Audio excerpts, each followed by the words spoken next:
Un reportage réalisé par globalfoot.com grâce au concours d'UFR, IFICAR, l'Office de tourisme Sud-Martinique, Simexpert et la SME. Le RC Saint-Joseph n'a pas le choix. Ce soir, les leaders du championnat doivent remporter la partie pour conserver, quoi qu'il arrive, leur avantage de 5 points sur le club franciscain. Attention, l'Aiglon vise également la 4e place et souhaite faire un résultat aujourd'hui. Ce match revêt donc un enjeu décisif, tout en sachant qu'au même moment, le François affronte le Golden Lion, gare au perdant. Pour le RC Saint-Joseph, la rencontre débute bien. Les troupes de Jérémy Ludon dominent le match et se procurent des occasions. À la 8e minute, Henrik Rupert-Nesser, Lenny Lamorandière, tout proche d'ouvrir le score. 2 minutes plus tard, Giovanni Barba tente de faire la différence. Lenny Lamorandière frappe à nouveau, mais sa tentative est déviée par les défenseurs de l'Aiglon. Barba récupère le ballon et marque. Célébration de courte durée puisque son but est refusé par l'arbitre pour un hors-jeu.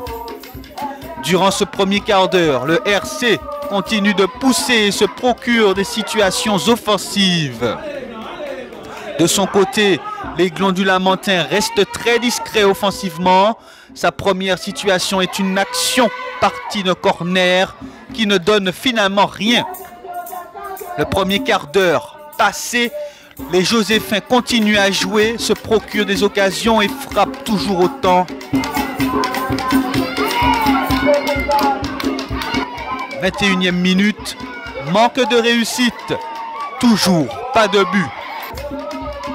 24e minute de jeu, nouvelle offensive, le jeu est fluide.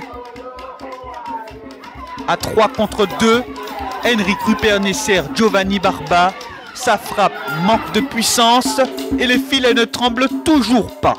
1 minute plus tard, nouvelle action, l'Aiglon perd le ballon et Axel Eguenta en profite pour enfin ouvrir le score en faveur du RC Saint-Joseph. 1-0 à la 25e minute. 39e minute de jeu, c'est au tour de Sébastien Crétinoir de marquer, cette fois sur coup franc. 2-0. C'est le score à la mi-temps. 21h. La deuxième période débute et de fort belle manière, Giovanni Barba se fait plaisir en dribblant et en se jouant de la défense adverse. 46e minute, 3-0. 54e minute, les Lamentinois réalisent leur première véritable offensive du match. L'action est bien construite. À la conclusion, Olivier Ateli, l'une des recrues du mois de janvier, réduit l'écart pour l'Aiglon, 3-1. Après la réduction de l'écart, le RCSJ reprend le jeu en main.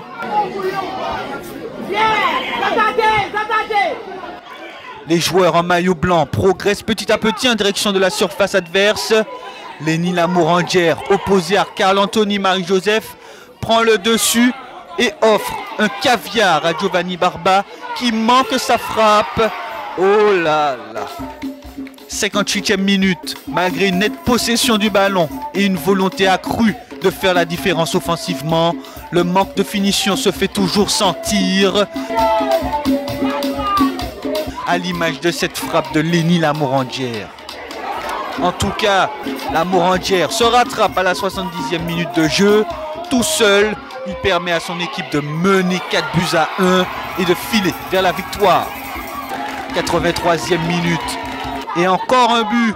À peine entré en jeu, Alan Etilé fait trembler les filets et enfonce définitivement le clou pour le RC Saint-Joseph. Une belle récompense dans une rencontre rythmée et généreuse en occasion. Oui, on est très content. On avait à cœur de nouer avec la victoire. Et puis voilà, aujourd'hui on repart avec les 4 points et puis on essaie de continuer comme ça pour la suite. Il reste plus que 2 victoires et c'est quasiment sûr le titre. Ben, exactement, 2 victoires, ce ne sera pas facile parce que tout le monde veut jouer contre nous, veut faire un résultat. Donc ce sera à nous de mettre les armes pour.